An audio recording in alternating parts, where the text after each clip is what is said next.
flamme jumelle. Et si je m'étais trompé? Je pensais l'avoir trouvé.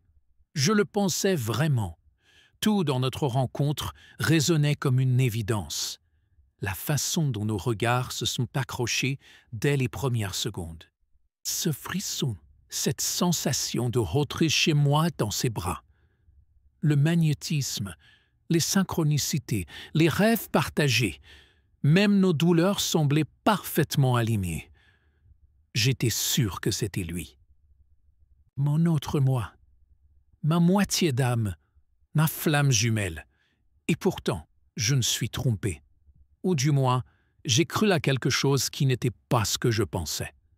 Ce n'est pas facile à admettre, parce que tout en moi voulait que ce soit vrai. J'avais lu tous les articles, écouté des centaines de témoignages, dévoré des vidéos sur YouTube. Et plus je creusais, plus je trouvais des similitudes entre nous et ce qu'on appelait une connexion de flammes jumelles. La fusion, la séparation, la nuit noire de l'âme, le chaser et le runner, tout y était. Et puis un jour, tout s'est effondré. Il est parti, mais pas dans le silence mystique auquel je m'étais préparé. Il est parti dans la violence, l'accusation, la trahison. Il n'a pas fui parce que c'était trop fort. Il a fui parce qu'il ne m'aimait pas.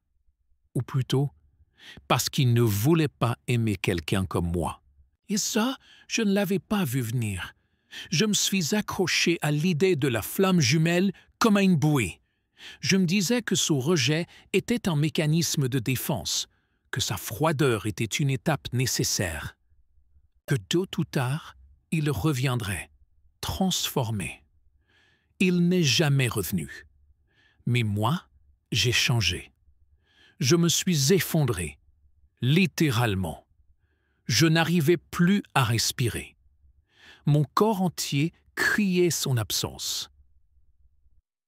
J'ai pleuré pendant des mois, seul, dans ma voiture, sous la douche, dans mon lit.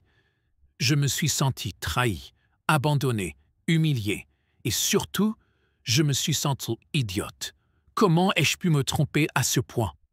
Comment ai-je pu confondre attachement toxique et amour divin?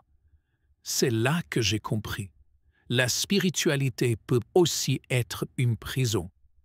Quand elle devient une excuse pour tout supporter, quand elle justifie l'humiliation, la violence, le silence, l'abus.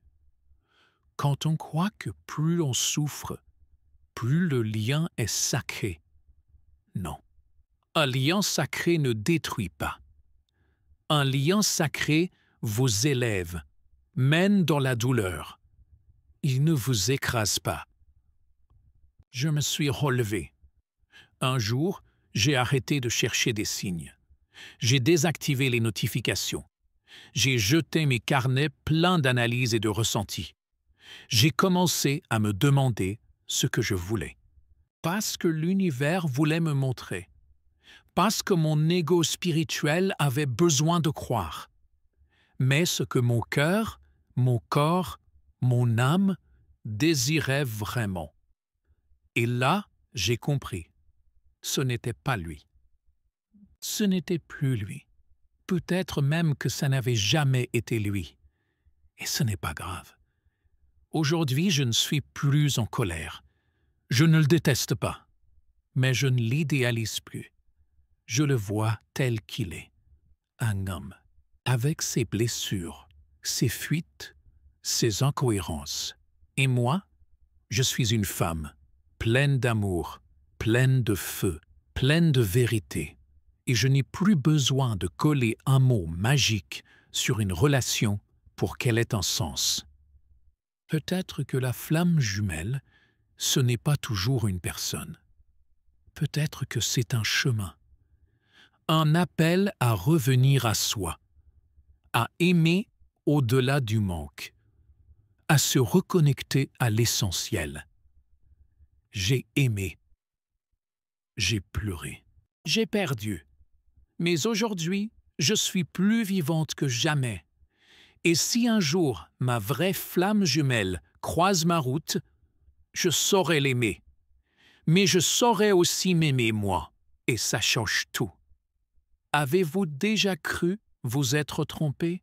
Avez-vous vécu un amour que vous pensiez sacré, mais qui vous a brûlé? Partagez votre vérité dans les commentaires.